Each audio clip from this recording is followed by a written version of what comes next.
Britain's emergency bikers are on the front line, racing to protect the public and save lives. And they've never been more crucial. With 33 million vehicles on UK roads, the country's congested cities and major routes are the busiest in Europe. The bike squads of Essex Police and West Midlands Ambulance Service provide help where it's most needed, fast. No reason you can have a lock knife. Straightforward offence. How many bangs did you hear?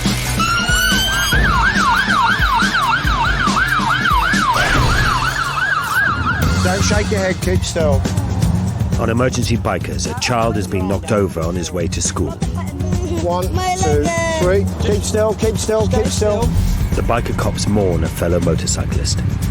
We've all had to do it, and we've all had to do it too many times, I'm afraid.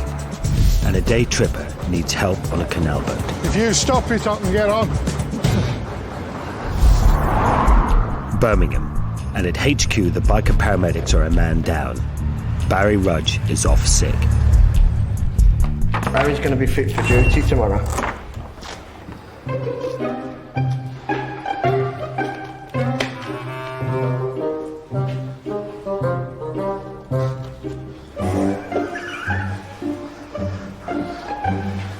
Hiya, mate. All right, Barry. He's lost a bit of weight. He has lost a bit. Yeah. There is a gap with that, Barry. We need him here. This is a team of 3. We are the 3 amigos. It's odd when there's one of us missing. Without Barry, it's just not the same. Barry might be present in spirit, but there's still a stack of calls for Mark Hayes and Steve Harris to deal with. As many as 100 a week. On their Yamaha FJR 1300's top speed of 130, they race to emergencies within an 8-mile radius of the city centre. Carrying everything a traditional ambulance has, they are trained to deal with anything. There's an awful lot of blood here. Where's it coming from? Keep still, keep still, keep still. I've got the weight of his foot. And to capture the action, we've put special cameras on each rider and bike so we arrive at the scene the second they do. It's rush hour in Birmingham and the last day of school. A call's just come in that a 9-year-old boy has been hit. On call, Mark Hayes.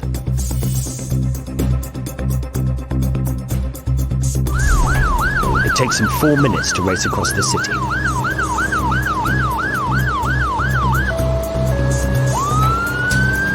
He's the first paramedic on scene. Not far behind, an ambulance. Stay there. No, don't shake your head, keep still. Traffic causes half of all accidental deaths in childhood. Okay.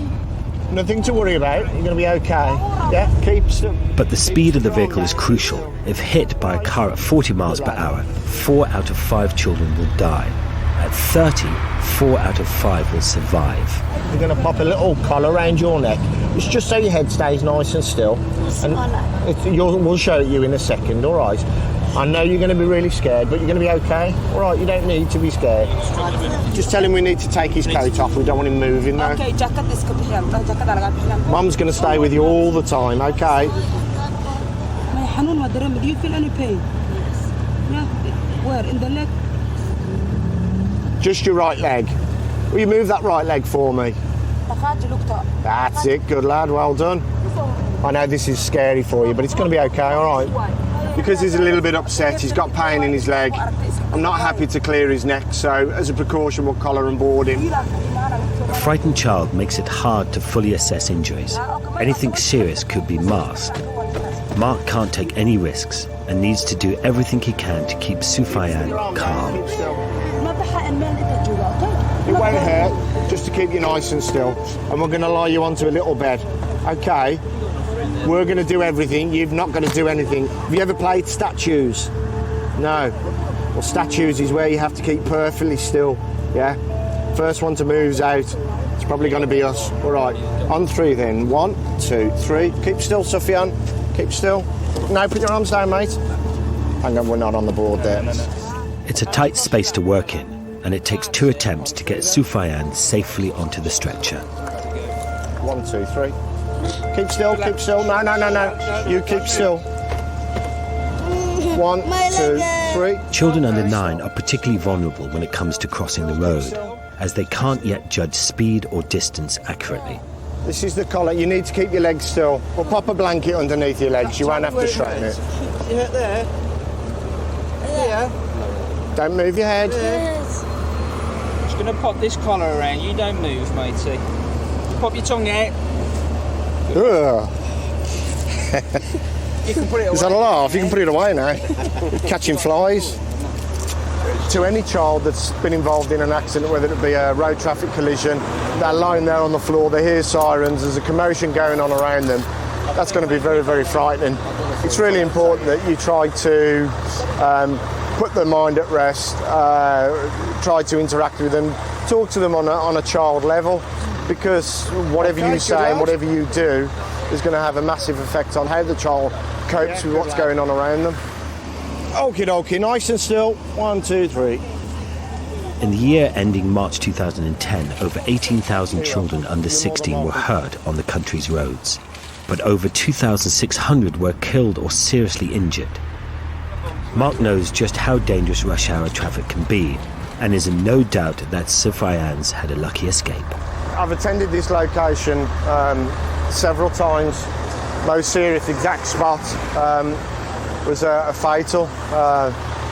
A gentleman crossed the road into the centre, was struck by a lorry and straight underneath.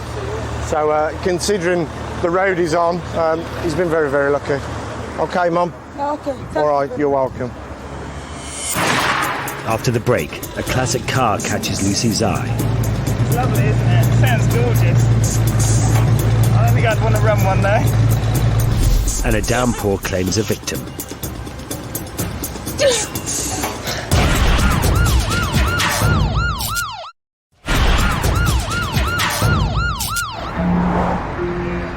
Essex, and the biker cops are cracking down on speeders.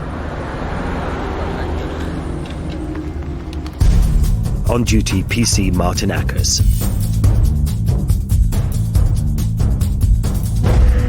Martin works in tandem with PC Steve Stomp Allen, who soon has a biker within his laser sights. He hands him over to Martin. Hello there. You alright? I haven't been called one of those for a long time. I'm probably older than you. Maybe, yeah, it's just my job, I suppose. Right, thanks very much for pulling over. The reason why I've asked yourself to stop today is because the road is subject to a maximum speed limit of 30 miles per hour. Okay? As we can see on the display here, 60 mile an hour. Is there any reason for the excess speed at all? There was a learner driver there, and I just as I opened it up, he must have caught me. Because all I'd done was opened it up just to get around him, and I was going to slow down again. Yeah. That is my defence. Yeah. And that's what I saw. The man will be reported to the magistrates for exceeding the 30 mile an hour limit and will have to go to court. At this speed, his licence is at risk. There's been a couple of really nasty crashes down here, and one involving an elderly lady, literally just down the road here. Do you think I will lose my licence for that? You've got a clean licence? Yeah. That will obviously stand you in very good stead at a magistrate's court. It is down to a magistrate's to make a decision. All right, and it would be highlighted to a magistrate that you have a clean licence. Right. I've known people to lose their licence, that's a bit. Really? Anyway, look, nice to meet you. Sorry we have to meet under these circumstances. No worries. All right.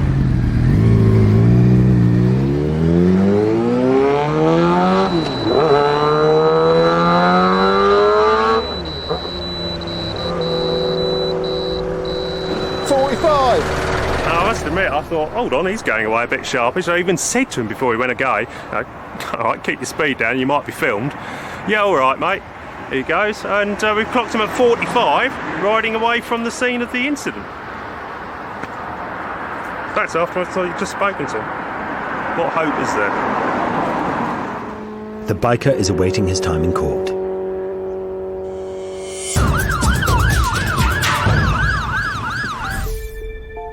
Back in Birmingham, and after a heatwave where the city basked in temperatures of up to 25 degrees, there are now threats of a deluge, and the biker paramedics know just what to expect.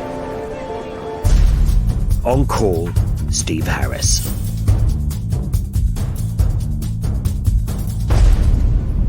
weather today is predicted to be heavy rain. It's going to be a little bit uncomfortable. It'll certainly slow me down. We've had a few dry days. The first rain after a few dry days turns the roads a bit slippery. Got to be aware of that. And the wet weather's already claimed a victim. A woman has fallen near the law courts in the city centre. Steve zips across town, going where a traditional ambulance can't, as he rides right into the pedestrian area.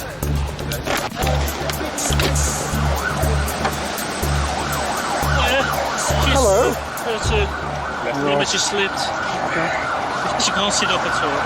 Hello. Is it your knee or your hip? My knee. It's your knee. So your hip's okay? Yeah. It's just my knee. I don't want to move. I don't want to twist it or anything. All right. Lindsay's in so much pain, Steve immediately gives her gas and air. Right, you pop that between your teeth. Yeah. You have to suck it in. Take big deep breaths. It'll make you feel a bit lightheaded, a bit dizzy. No, I'm fine. How's that feeling? Easing off? It's a long day to do. I'm feeling more lightheaded than ever. Eh? Feeling more lightheaded than anything. You will do. Go on. Right, what we want to do is get you more comfortable. All right? So, onto your bottom. I'll sit you up.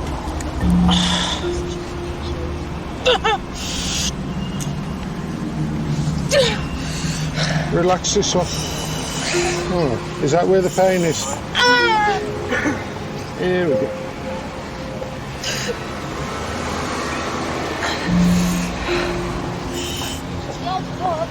As she's gone down, she's twisted her knee. I'm not sure whether she's actually dislocated it or just knocked it at the moment. When we just moved her, she was able to hold her leg, and she has moved it herself. So if it was dislocated, I would imagine that patella has now gone back in place. Lindsay's boss arrives. Hello. Oh, right. Don't touch that. Is that what you hurt You found the spot. in your workout, yeah? And it's not the first time Lindsay and Steve have met. I've seen you before, for the first day today. Oh, right. Yeah, you could have stopped yourself. You know, when I pulled up, I thought, I'm sure I'd seen that lady. Yeah. So, as a first aider, how am I doing? Very good. Very good. Better than me. That's all right then. A few minutes later, the ambulance arrives, and Steve can at last get Lindsay out of the rain. But first, they've got to stabilise her leg. What we're going to do, it's a splint. We're going to slide that underneath your leg, okay? And it'll just give some support while we get you up off the floor. Just take it under there. 1, 2, 3. Well done. The problem with the knee is even if you just bang your knee, it's extremely painful. And once you get that pain, you don't want to move the joint because you're expecting that it's going to hurt again. So knees are awkward in as much as it may just be a soft tissue bang when she went down. There may be no underlying problem at all, but because of the pain, it's difficult to assess. It is raining now. The roads are wet, the roads are slippy, and as we found out with that patient, so are the pavements.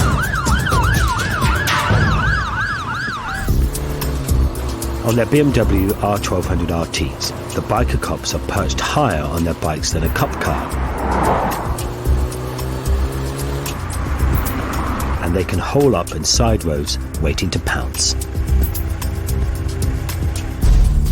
On the lookout for offenders, PC Lucy Watson.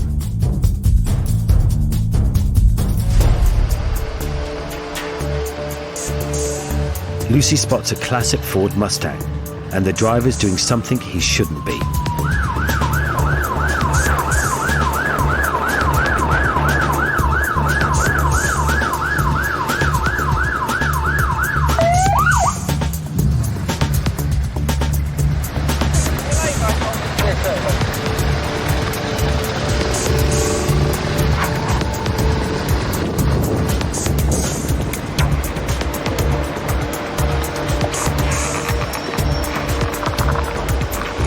reason I've stopped you, sir, is you're using your mobile phone whilst you're driving. And I'm obviously going to report you for that offence, and I must caution you do not have to say anything, but it may harm your defence if you do not mention when questioned something you later rely on in court. Anything you do say may be given in evidence.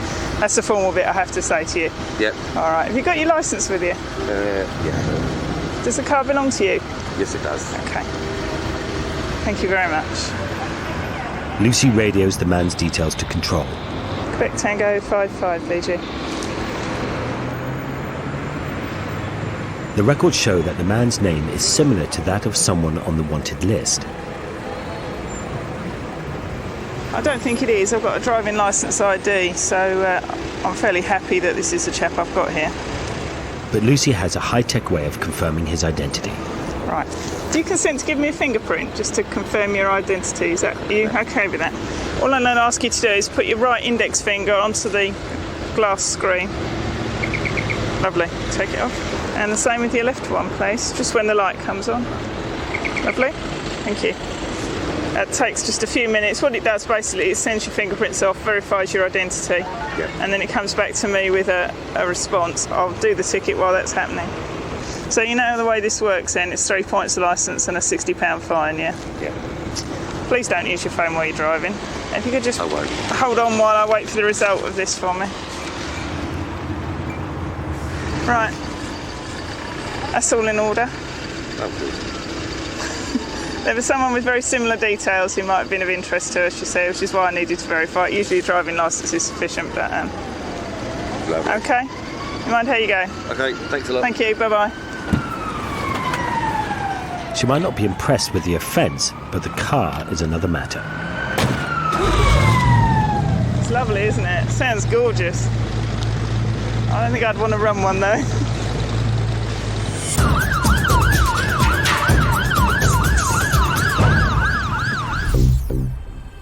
Back in Birmingham, and it's a busy day for Steve as he responds to another emergency. A pregnant woman has collapsed at work.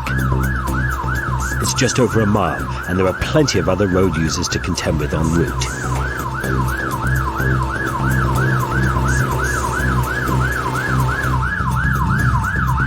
In just over 3 minutes, he's by her side. She's lying on the floor and can't get up. Hiya. Hello. So how long's this been going on now? How long have you been down on the floor? 15 minutes now. You had these symptoms before? I suffered in the first 5 weeks of the pregnancy with severe sickness and fainting. With this similar episodes? Similar, but not. Normally when I faint, I usually hit the floor and come right back out of it. Got you. And this time you haven't hit the floor, whatever's happened Not has been... fall, but I've tried to hold myself up, but then I've just found that I couldn't keep up. 212, just to confirm, ambulance will be required at this scene. Be bravo, over. Good, you should be okay. In pregnancy, the heart rate quickens by 10 to 15 beats per minute. Blood volume increases and blood pressure falls. All these changes can mask signs of shock in a pregnant woman. Sue could be bleeding internally, so it is vital she is monitored closely and got to hospital for advanced checks as soon as possible. She was passed out when you got here? Yes. Yeah. As in unconscious, unresponsive? Her eyes were flickering. Yeah, okay. But then there was no response. And how long did that last? Like 5-7 minutes. 5-7 minutes? Yeah. Okay. Yeah. All right. And even though you're lying there, how do you feel? I still bloated, but the pain just a gentle problem. It's only when I move that it feels quite... No problems up to yet with your blood pressure and such on? I had slightly increased blood pressure in the first trimester, but it's been normal for the past 4 or 5 weeks. Okay. Have you eaten today? Yeah. Lots of questions, haven't you? Something just to keep me awake. Yeah. So you have eaten? At 5 months pregnant and with abdominal pains, this could be worrying. There could be a risk of miscarriage. Little tiny spots of blood out of your finger. Your blood pressure is up a little bit. Okay. So it is slightly increased. Steve checks her blood sugar. Sharp scratch.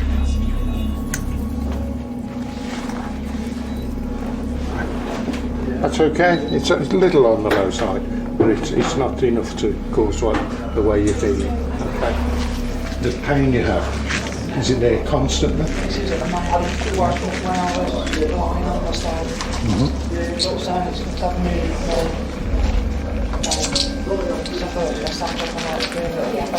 Yeah. That's when time it was all confident. Now it's just like throbbing.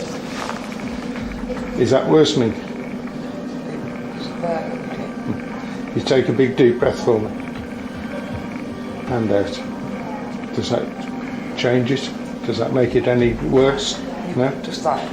And it's as low as you're touching. It's no further. It's no, like, it's just literally where my hand is. It's just constant, like throbbing. Steve checks her blood pressure for a second time.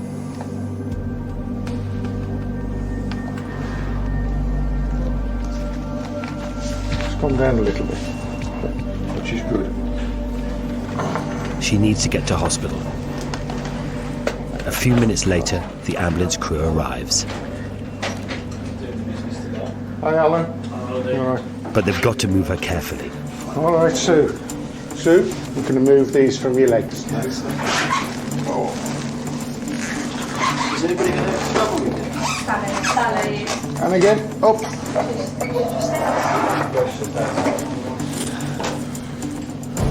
And all we're going to do first of all, just sit up. Just sit you up first, just to get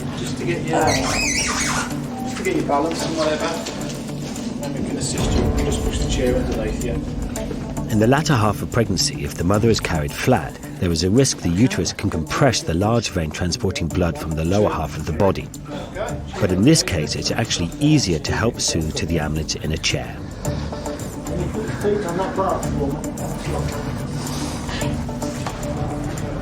Sue will be rushed to hospital for more tests and scans.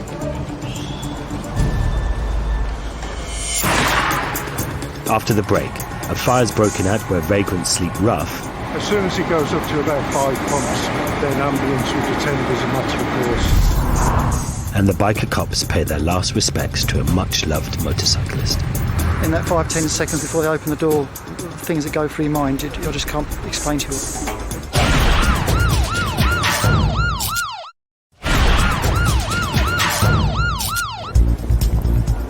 Birmingham, and the biker paramedics are one man down. Barry Rudge is off sick, but Mark Hayes might just have found a replacement.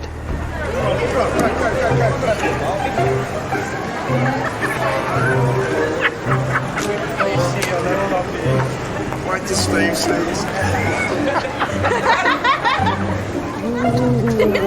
I like chocolate.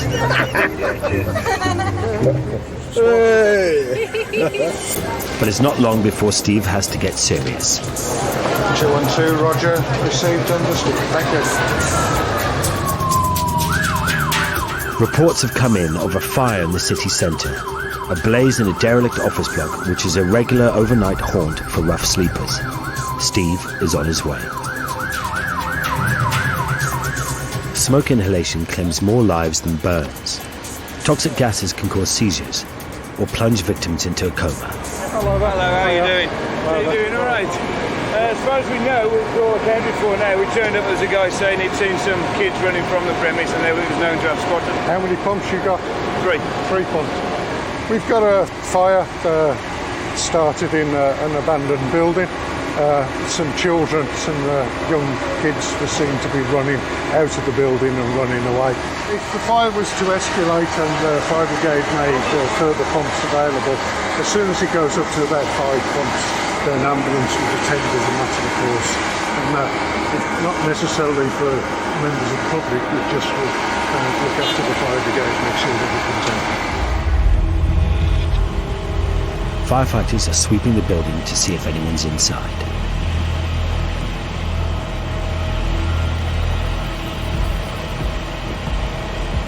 We understand that people, a lot of vagrants, the street sleepers, have been using it as somewhere to sleep at night. And there's evidence inside, mattresses and bedding, etc. Luckily it's empty and Steve can stand down. Something's happened, something's caught fire, whether deliberately or not. But at the moment there's no signs of anyone being in the building. No charges have been brought.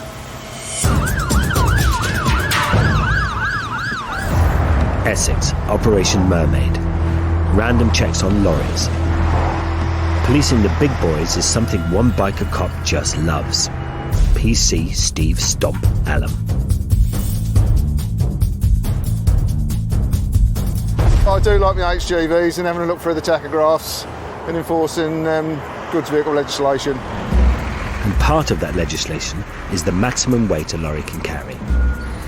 Stomp's keen eye has spotted a rather heavy-looking transit, and he's pulled it in for inspection. When questioned, the driver hands over a weighbridge receipt. He's produced a receipt which is actually showing that the weight of the vehicle is 3.860 tonnes. I can tell you from experience, it's a transit double wheel at the back, it's going to be 3.5 tonnes maximum weight. So straight away, with suspicion that it's overweight, so I have to go and weigh it again. Stomp escorts the driver to a nearby weighbridge to weigh the lorry again. But as they get there, he has a little admission to make. The driver's just come out and he's produced to me the second weighbridge receipt. It's actually showing the vehicle to weigh 4.5 tonnes, which is a lot further over the limits. He's made it by his own admission before we actually go into the weighbridge. What I do is just go in there, get the weighbridge zeroed, check it, then weigh it and put all the readings down on official bits of paper. You can see the display just through the pylon showing 0. Yeah. Now we'll see how much of a fat git I am. Now 120 kilograms, well overweight. When I jump off, it zeroes itself back down. Yeah. So that's just showing that's all working on. You quite happy with that? Yeah. The driver draws onto the scales to reveal the true weight of the truck. Right, nice gentle stop, and that's showing 4,520 k's. What the driver's actually done is had the vehicle weighed earlier today and had it weighed again. He's obviously taken out 2 separate loads, well overweight, and what he's done is produced the first weigh sheet to show it's weighing less than it actually is. The main thing is the vehicle's only designed to take 3,500 kilograms. It's now over that weight. It affects the braking, the actual way the vehicle balances on the road. The load on the tyres has probably exceeded, so there is an extreme danger if we allow that vehicle to continue on its journey. Back at the checkpoint, the driver is fined £320 and the vehicle is clamped until he can offload the excess weight. But Stomp goes easy on him for failing to mention the true weight of the vehicle. That's the weight receipt there showing. Yeah. You go over when you knew what the real weight was. Yeah. Well, let that one slide, okay, but bear it in mind in future, don't be a crank, put it bluntly. Right.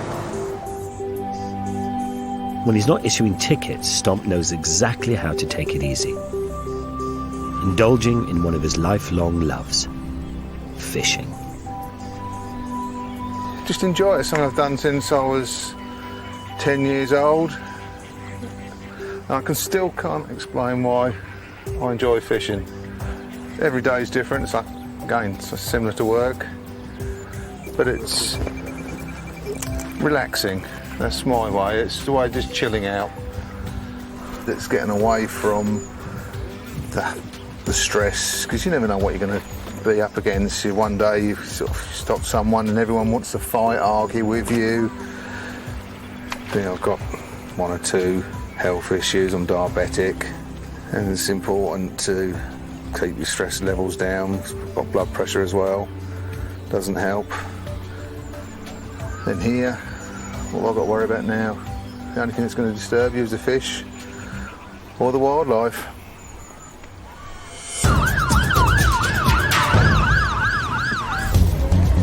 Birmingham, and a pensioner's collapsed outside an optician's where he's just had his eyes tested. Biker paramedic Mark Hayes sprints 5 miles across the city, arriving first on scene in under 3 minutes. 77-year-old Jim is surrounded by a crowd of youngsters, and he's very confused. Hello. How are we doing? All right. Okay. I couldn't ask you just give me a bit of privacy and just move away, yeah? Please. Do you want to move away and give me a bit of privacy, please? Do you know what day it is? Today's Wednesday. Today's Wednesday. All right, Jim, what I want you to do, mate, squeeze my hands for me. Squeeze my hands, yeah? Jim. Another medic arrives and tries to help with crowd control. Jim, listen to me, mate. I've got your bags, don't worry. Let go. Jim, listen to me, mate, yeah? Hold your hands out in front of you. Let go of that. Okay, let go. Hold them there. Good man, and back down. Okay. Do you suffer with anything medically? Talk to me, Jim. Are you diabetic? Yeah. How's your diabetes control? Jim's one of the 2.5 million diabetics in the UK. It's a condition where the body doesn't produce enough insulin and blood sugar levels spin out of control. Mark does a blood sugar test. Okay, so have your finger a second, Jim. Just going to feel a sharp scratch, all right? 1, 2, 3.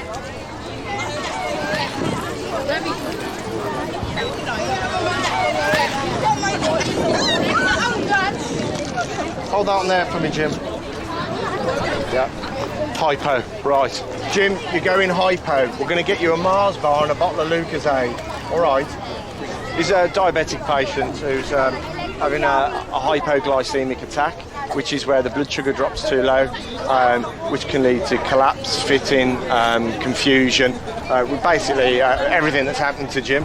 Jim, what I want you to do, matey, I want you to start having this Mars bar for me. Hold this for me, start eating that.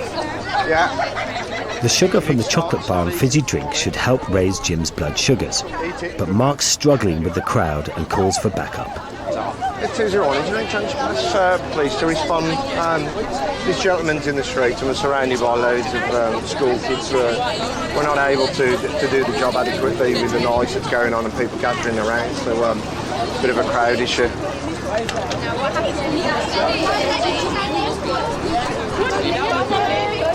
Thank you. Jim, can you take a sip of this for me, mate? A lady from a nearby shop encourages the children to move away. Come on, be fair, please. Just move back. Sorry, just can you tell me your date of birth? Jim. Come on, then eat some. And the sugar fix seems to be working. Take a big bite for me. If it's all possible, this is just my preference. I'd rather give the gentleman oral glucose and start being invasive by popping needles in. Oral glucose will work just as well. Takes slightly longer. And obviously the patient condition is absolutely fine. His eyes are open, he's orientated, so there's no harm in doing that. Take another bite and then you can have a sip of pop. Bit bigger than that, come on. Take a man's bite. That's better. Good lad. We don't normally provide waiter service, it's a special offer today. All right. How are we feeling? You feel all right now? Good man. A second blood glucose test reveals good news. 2.4, An ambulance arrives so Jim can be treated in private while he waits for family members to collect him. His blood sugar's normally low anyway, so it's not going to take much for it to drop that little bit further. So, but yeah, he's on the road to recovery. He's talking. He knows what's going on. It's been a tricky call for Mark, and dealing with onlookers is becoming a regular occurrence for the paramedics. It's a problem that we encounter within the city centre, a job that we responded to by a school. It was kicking out time at school, we got all the children come out, and straight away they crowd you, the patient, and you do have to try and be firm. Do you want to move away and give me a bit of privacy, please? I believe everybody's entitled to a bit of dignity, and them also when they're taken ill. They've just got to stop and imagine that was a member of their family. Would they want people standing around gawping, mobile phones out trying to record? It does annoy me. There seems to be no respect anymore, and I really don't like it.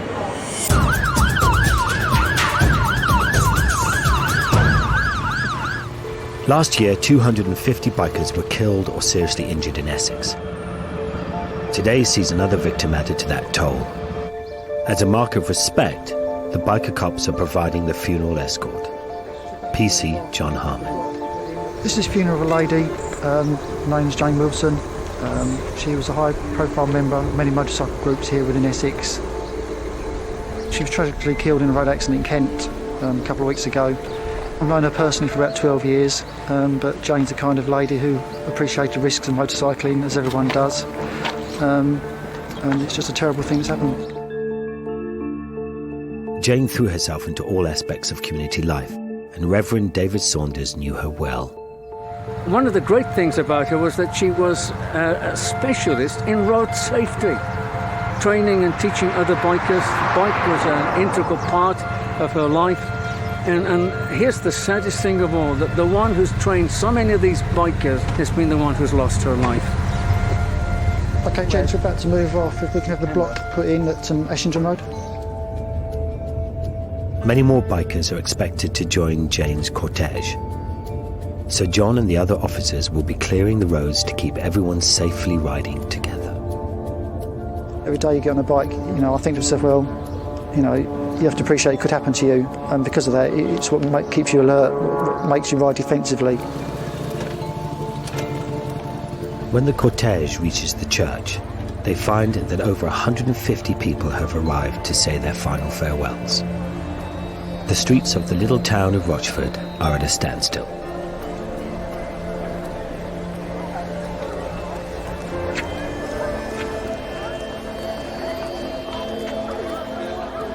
There is such a huge turnout that John, along with other mourners, patiently pay their respects outside the church.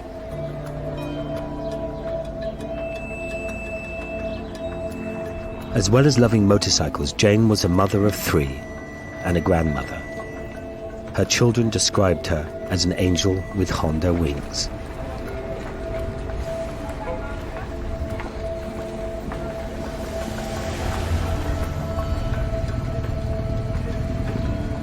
As Jane makes her final ride, she's joined by bikers from across the county who have come to pay their respects to a much-loved pillar of the community.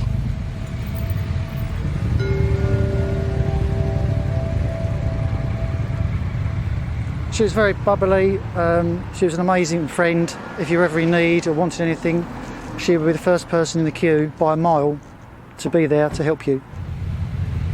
No task was beneath her. When we did the painting, Jane would help. When it was with the youth, Jane would help. When we cared for the old people, did them a meal, Jane would help. Today has been a celebration of her life. She was one of life's treasures. And today we have lost one of those treasures.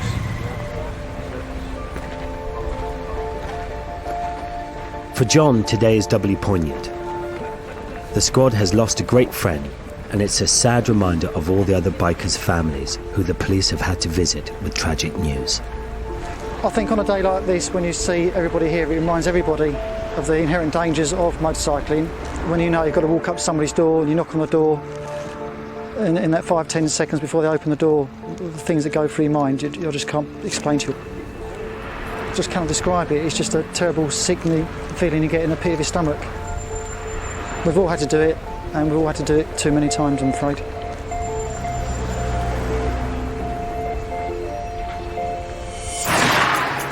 After the break, Steve finds himself climbing a board. If you stop it, I can get on. And there's a parcel for the boys.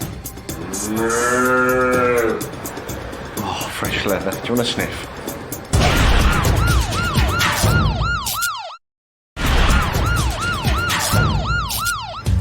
Birmingham, a city in the heart of a canal network built in the 18th century, which attracts millions of tourists every year.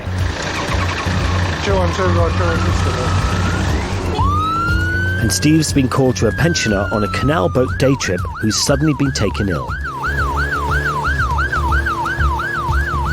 It takes him 2 minutes to reach a point where he can rendezvous with the boat. And Steve may be an expert on 2 wheels, but sea legs, well, that's another matter. If you stop it, I can get on.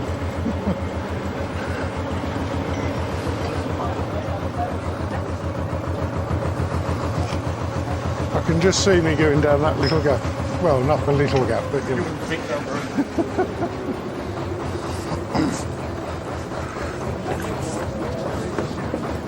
Hiya.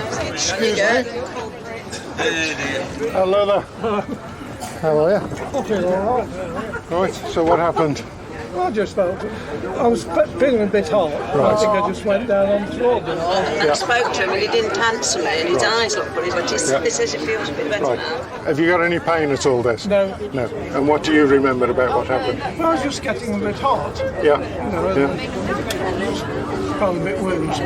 Okay, has this happened to you before? Yeah. Yeah? In what way? Well, I've passed out a couple of times. Yeah.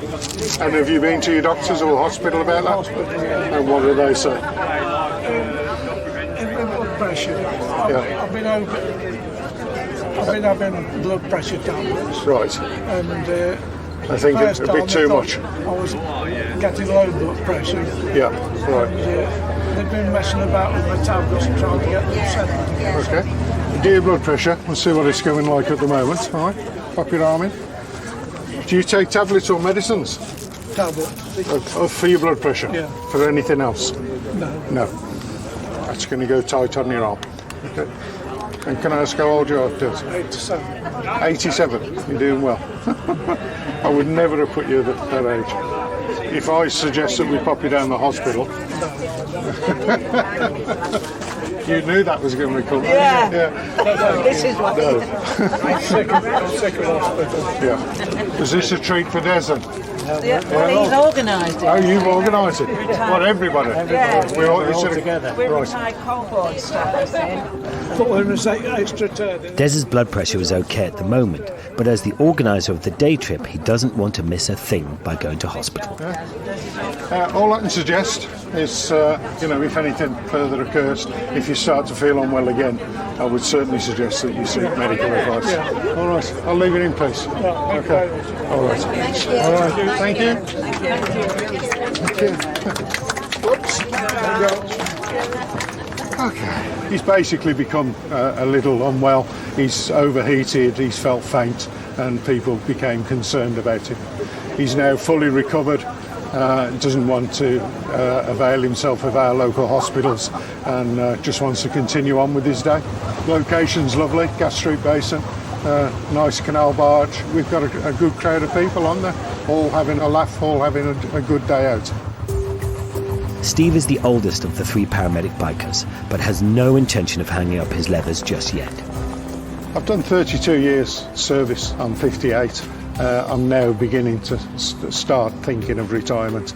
I'm sure that if I wasn't on the motorcycle unit, if I wasn't riding the bikes, I'd possibly have already gone. I don't have any thoughts, I wish I wasn't going today. I just enjoy the job and riding the bike so much. And today there's another reason to stay put. New leathers have arrived. Oh, fresh leather. Do you want a sniff? Trick is to fold it round so it makes it look like you've got a small arse. A little bit smaller than Steve. Excuse me. This is private. Does my mum look at yes? That's not what's in the nice like that. It's on the Pampers advert. Well, which you go through, do you want the comfort fit, do you want the snug fit, or do you want the Simon Cowell fit? And he went for Simon Cowell. We'll need it. Turn around.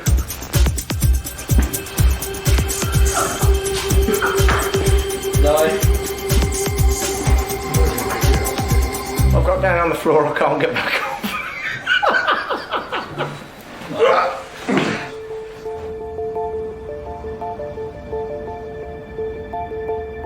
After yet another hectic 12-hour day on the front line, it's finally time to sign off. Romeo Mike 201, thank you for a good day. Signing off, good night.